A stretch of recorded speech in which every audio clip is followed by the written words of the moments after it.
We will stay on markets and bring in our guest, Jim Caron, Morgan Stanley Investment Management Fixed Income Portfolio Manager. Thank you so much for being with us today. Jim, just want to get your reaction to the price action that we're seeing. And then are you surprised at all by the level of volatility that we've seen, given that we really knew so much about this, so little about this variant up until this point? Well, first, thank you for having me on your show. Look, I think the level of volatility is somewhat logical here, right? Because a lot of this started prior to the Omicron variant really emerging. We knew that Powell was changing course in terms of his policy actions. He was speaking more hawkishly. Markets were already in the process of repricing a bit. If I look at the credit spread markets prior to the Omicron, I know after Thanksgiving that all came out and that created a pretty big volatile event. But I think the initial conditions where valuations were pretty full, we knew the Fed was starting to change course and starting to tighten financial conditions a bit. And that's going to mean that asset prices are going to have to reprice. Now, clearly, you start to get somewhat of a perfect storm when you add a health variant like the Omicron variant comes in, and that adds just, fuel to the volatility. So I wouldn't say that it's surprising. I'd say what is surprising is really the level to which yields actually fell, how much exacerbated the flattening of the yield curve became, and how much lower long-term treasury yields actually fell to. I'd say that was probably the one thing that was more surprising to the markets. Jim, it was just a couple of weeks ago that the stock market as a whole and small caps in particular were hitting record highs. Very different story now. And it seems as though investors are really dumping those small caps. I know the Russell 2000 fell into correction territory. Some are talking it may fall into bear territory. Talk to us a little bit about those small cap stocks and where do we go from here? Sure. Well, small caps are going to really, have a lot to do in terms of their performance with the, with the relative economy in terms of, how people's mobility is, what people are doing. These are generally smaller businesses. So when you have like the Omicron variant come out, what people start to price in is slower foot traffic and companies that might not have like a large cap company might have a bigger storage or war chest of cash stored up.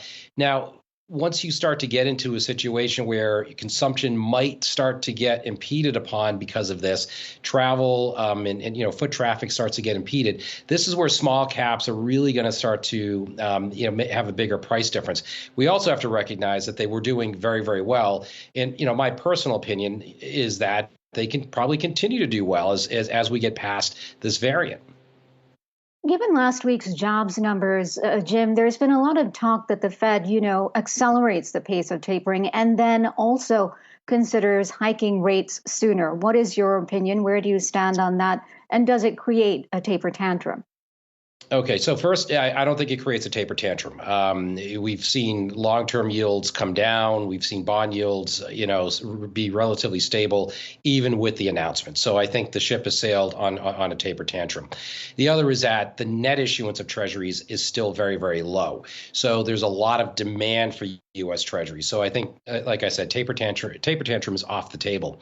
Now, as far as going faster at a faster pace of tapering, Powell pretty much announced that that's what they're going to decide, and that's what they're really going to discuss at the December 15th FOMC meeting, so a week from this coming Wednesday.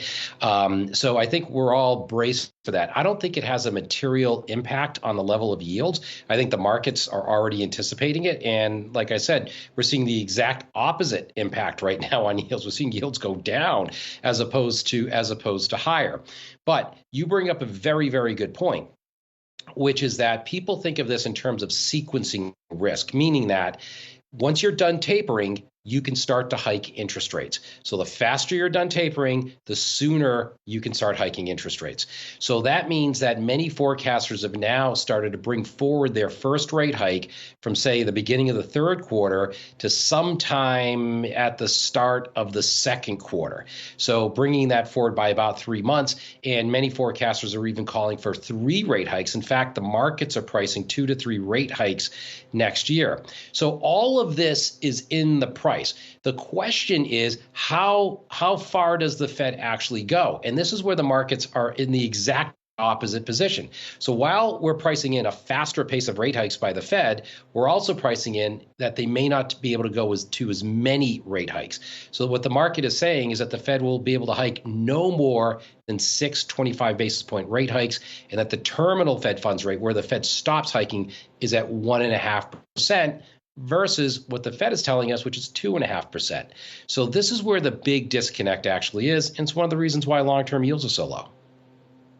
But let me ask this, Jim, is that really going to have a material effect on higher prices? Because a lot of, what's happening with inflation is being fed by the supply chain issues. So does a series of rate hikes, sort of contain that situation or not? Because doesn't the Fed, in essence, need to deal with the demand side of things? They need to bring demand down in order to come in line with these supply chain issues, and that would actually lower GDP. Listen, you're absolutely right. And this is a perfect line of questioning here for the Fed. What we're seeing is inflation because of a supply shock. Fed rate hikes do not address rate shocks. And the joke I like to tell is that if auto prices are higher because of semiconductors not coming from Taiwan, what does a Fed rate hike do to the supply of semiconductors? Nothing. So if it's a supply shock, Fed rate hikes don't do anything but really address demand. Now, what the Fed does not want to do is absolutely kill demand and throw us into a slower growth environment. So they're trying to have a delicate balancing act with trying to address inflation risks by talking a little bit tougher on inflation and possibly rate hikes and tapering and things like that. But they don't want to go so far as to slam the brakes on the economy and actually tighten financial conditions such that we start to see it starts to reflect a much more material slowdown in growth. Because if that happens, the unemployment rate's going to go higher, and a lot of the good work that's been done, over the previous years in terms of getting, people employed, all of that stuff is going to start to go away, and that's the last thing the Fed wants. So then, really quickly, not too much time left, how do we position ourselves for this then going into the end of the year and beyond? The way we look at it is what's the most dislocated. So there are a couple of things. We think the long end of the yield curve is relatively dislocated. So we think yields are too low there. So we would be underweight duration at the very, very back end. The other is that when we look at spreads, particularly in the high yield sector, short duration high yield in particular, also looks pretty attractive. We still have a good growth environment. We think default risk is going to be low. The last point I'll make is that the most dislocated market seems to me to be emerging markets, where many of these central banks have already been hiking interest rates and yields are very high at the front ends of those markets. And that's where we see some of the great opportunities for 2022. All right, Jim Caron, Morgan Stanley Investment Management Fixed Income Portfolio Manager. Thank you so much for your time there.